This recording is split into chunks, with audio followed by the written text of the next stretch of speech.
हर किस्म के रूहानी जिस्मानी मसाइल और वज़ाइफ के लिए पीर इकबाल कुरैशी चैनल को सब्सक्राइब करें। यह आयात करीमा बहुत ही हैबतनाक और सख्त आयात हैं इंसान के लिए और जिन्नात के लिए। इंसान के भी दो दुश्मन हैं, एक इंसान और एक जिन्नात। ये दोनों शरीयत के मुकल्लफ हैं, कुरान और सुन्नत के पाबंद हैं। बाज़ लोग ये खदशे में रहते हैं कि हम पर बार बार सहर हो जाता है, जादू हो जाता है और हम पर जिन्नाती चीज़ें बार बार अटैक कर देती हैं, हमला कर देती हैं, मुसल्लत हो जाती हैं, हमारे घर में हमारे बेबरकती आ जाती है, जिस्म पे बीमारियां आ जाती हैं, बीमारियां तंगदस्ती जान नहीं छोड़ती। अब कौन बंदा है जो आपके ऊपर बार बार सहर कर रहा है या आपको नज़र लगा देता है या आपके घर पे शयातीन बार बार आपके जिस्म पे भी हमला करते हैं। इसमें आयत अल्लाह ने ऐसी जानदार रखी है, ये इसका तर्जुमा आप देखें और फिर अल्लाह ने इस आयत में ऐसी वईद सुनाई है उस तबके के लिए जो ये इंसानों को या जिन्नात को अजियत देता है, चाहे वो इंस देते हैं या जिन देते हैं, साहिर देता है या आम आदमी देता है। इंसान के आमाल हैं कुछ।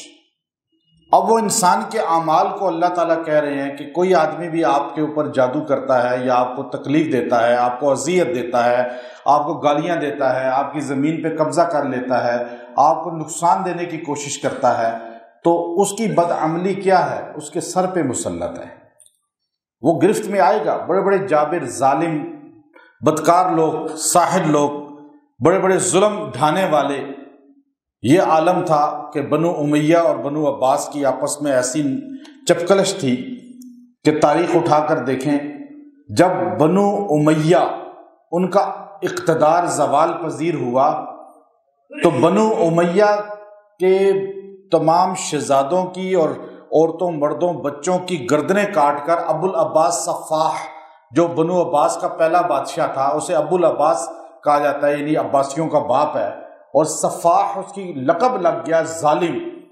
यानी उसने सारे बनु उमैया के बच्चे, बूढ़े, मर्द, औरतें कत्ल करा के जो उसके हथे चढ़ गए, उसने यूं उनकी खोपड़ियां बिछाकर ऊपर दस्तरखान लगा के पहला खाना खाया था, उस पर बैठ के खाना खाया। और यही हाल बनु अब्बास के साथ बनु उमैया ने किया था। जब बनु उमैया का हाथ पड़ा तो उन्होंने भी यही काम किया था। अब्दुल मलिक, सुलेमान, वलीद, ये लोग यही काम करते रहे। हिशाम बिन अब्दुल मलिक यही काम करते रहे। तो मरवान बिन हकम यही काम करता रहा। तो तारीख आप उठाकर देखें, अब ये लोग कहाँ हैं? कब्रों में हैं। उनके अमाल उनकी गर्दनों पे थे या नहीं? और आज वो पकड़ में हैं अपनी बदअमलियों पर। जो बदअमली करेगा वो अपनी पकड़ में आ जाएगा। दुनिया में भी आता है, आखिरत में भी आता है। तो अब आप देखिए, यहाँ अल्लाह ने जो जुमला बोला वो बड़ा वाज़े है। अल्लाह ने फरमाया अफमन हुआ काइमुन अला कुल्ली नफ्स, हर नफ्स के ऊपर खड़ा है यूं उसकी बदअमली, बिमा कसबत, जो वो करता है, जो काम करता है ना, वो उसके सर पर है, मंडला रहा है। अब वो अच्छाई करेगा उसको वापस सिला मिलेगा, चाहे उसकी औलाद को मिले, नस्लों को मिले। बदी करेगा वो भी उसको या उसकी नस्लों को उसका सिला मिलेगा। वजअलू लिल्लाहि शुरका, अब तुम अल्लाह के साथ शरीक बनाते हो, अल्लाह के साथ किसी को हाजत रवा कहते हो, बुत बनाए हुए हैं, उनको सजदे करते हो, अल्लाह के साथ शरीक बना रहे हो। कुल सम्मूहुम, मेरे पैगंबर इनसे पूछिए, इनके नाम तो बताओ, क्या अल्लाह ने बताया तुम्हें कि मेरे शरीक हैं, मेरे वजीर हैं, मेरे मुशीर हैं? अम तुनब्बिऊनहु बिमा ला यालम फिल अर्ज़, क्या तुम अल्लाह को बता रहे हो जमीन में क्या क्या है, यानी अल्लाह को नहीं पता? अम तुनब्बिऊनहु, तुम खबर दे रहे हो, बाखबर कर रहे हो किसको? अल्लाह को। कि शिर्क करने वाला अल्लाह को बता रहा होता है ना जी, कि अल्लाह को नहीं पता था कि ये बुत जो है ना अल्लाह के साथ शरीक है, ये कब्र वाला अल्लाह के साथ शरीक है, ये दरख्त अल्लाह के साथ शरीक है, ये फला फला सूरज चांद तारे अल्लाह के साथ शरीक है। अल्लाह को तो नहीं पता, ये बता रहा है। गोया कि यही बात हुई ना। अल्लाह ने साफ कह दिया, अम तुनब्बिऊनहु बिमा ला यालम फिल अर्ज़, तुम बता रहे हो अल्लाह को कि अल्लाह को नहीं पता था कि मुझे कोई वजीर भी हैं, मेरे कोई मेरे मुईन भी हैं, कोई मददगार भी हैं। अच्छा, اچھا اب اس پہ آپ ظاہر پہ غور کریے گا، ترجمے پہ، ام بظاہر من القول، یا تم ظاہری باتیں کر رہے ہو، اوپر اوپر سے باتیں کر رہے ہو اور اندر سے تمہارے منافقت ہے۔ اب یہاں آپ ترجمے کو دیکھیں کہ جادو کرنے والا، سحر کرنے والا بھی شریک بناتا ہے نا بتوں کو، جنوں کو، اور غیر اللہ سے مدد مانگتا ہے، شرک کرتا ہے، غلط کام کرتا ہے، جادو تب ہوتا ہے۔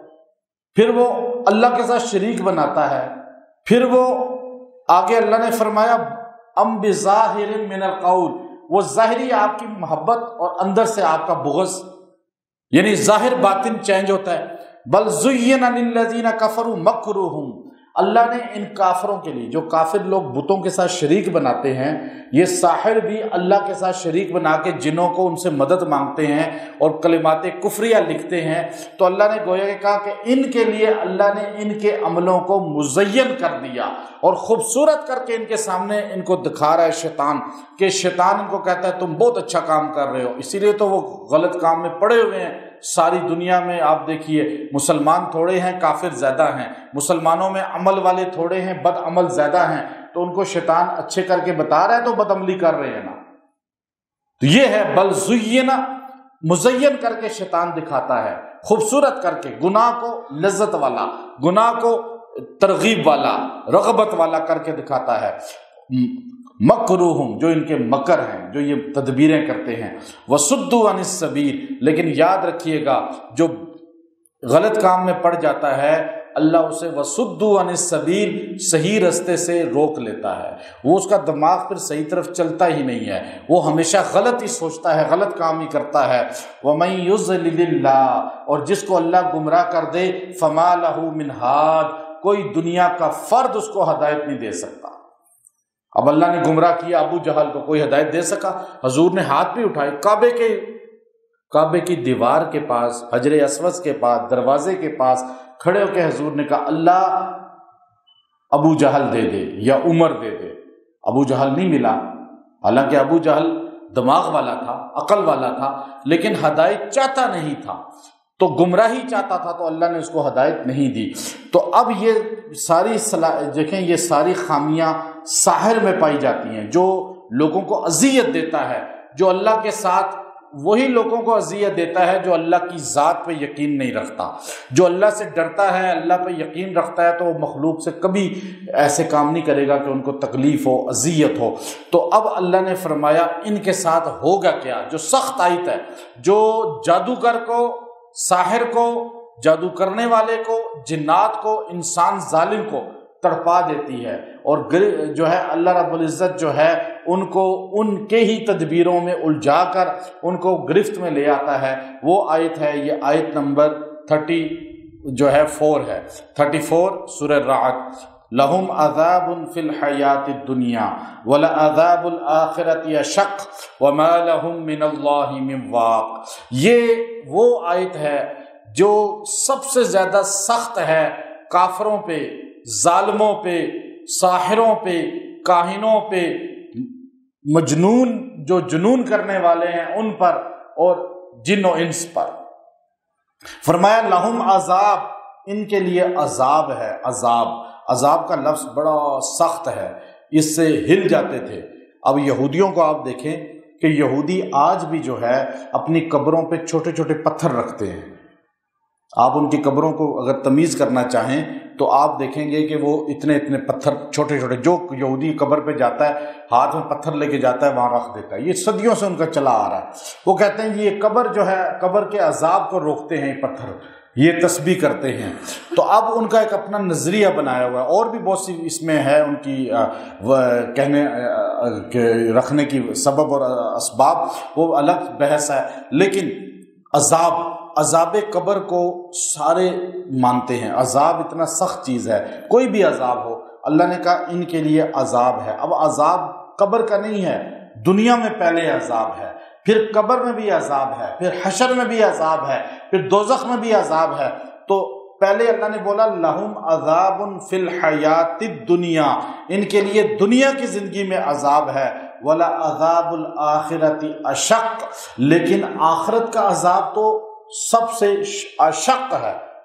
अशक यानी सबसे भारी है, इतना भारी है इन पर कि किसी को इतना अजाब नहीं होगा जितना इनको होगा। वमा लहुम मिनल्लाहि मिन वाक़, और इनको अल्लाह से कोई छुड़ाएगा भी नहीं, ये बच भी नहीं सकेंगे। अब आप पे अगर कोई बार बार सहर कर रहा है तो आप ये आयत करीमा 34 नंबर आयत जो है ये उसका बंदे का पता है तो तसव्वुर करें, नहीं तो गुमनाम पढ़ें और आप इसको 11 बार पढ़ के रोज पानी पे पी लिया करें। जो सहर कर रहा है उस पे वापस पलट जाएगा और आपका जो दुश्मन है वो गिरफ्त में आ जाएगा। इंस है, जिन है, यहाँ तक कि इस आयत को तकरार से पढ़ा जाए, बार बार पढ़ा जाए तो अगर जिन्नात भी आपके घर में हैं तो वो जलना शुरू हो जाएंगे, क्योंकि अल्लाह के अजाब से हर मखलूक पनाह मांगती है। हजूर ने फरमाया अगर कब्र का अजाब मैं दुआ करता तुम पर मुनकशिफ हो जाता, इंस और जिन कब्र के अजाब को देखते महसूस करते, लेकिन मैंने देखा अगर मैं ऐसा करूंगा तो तुम मुर्दे दफन करना छोड़ दोगे, क्योंकि ये अजाब जो है इंसान और जिन के अलावा हर मखलूक को महसूस होता है। कब्र में से बच्चों को, बाद का दूध पीते बच्चों को कब्रिस्तान ले जाने से मना किया गया है, उनको अजाब कब्र फील होता है, वहाँ उनको आवाज़ें आती हैं, डर जाते हैं अक्सर बच्चे, बाद में उनकी तबीयत ख़राब हो जाती है, दूध छोटे जो बच्चे हैं। इसलिए अब आप देखिए, आप जिनों को, इंसानों को, साहिरों को, जादूगरों को और किसी को भी जो आपको अजियत दे रहा है, आप उसके लिए इसको पढ़ें। वो जिन है वो भी तड़प के फना हो जाएगा, भाग जाएगा, और इंस है तो वो भी आपसे दूर हो जाएगा। और अल्लाह आपके जिस्म से भी अंदर जो बीमारी बन रही है, जिन्नात या कोई भी ऐसी, वो बीमारी भी ज़ाइल हो जाएगी, खून से निकल जाएंगे। आप इसको 11 बार दम करके पी लिया करें, वैसे ही इसको पढ़ा करें, चलते फिरते पढ़ते रहा करें। इस आयत को आप याद कर लें, कोई आयत इतनी आसान सी है, लहुम अज़ाबुन फिल हयातिद दुनिया वला अज़ाबुल आखिरति अशक वमा लहुम मिनल्लाहि मिन वाक़। बस अब इसको याद करें। आपको खुद भी खौफ होना चाहिए कि मैं किसी पे ज़्यादती करूँगा तो क़यामत के दिन मैं भी पकड़ में आ जाऊँगा, दुनिया में भी आखिरत में भी। व आखिरु दावाना अनिल हम्दुलिल्लाहि रब्बिल आलमीन।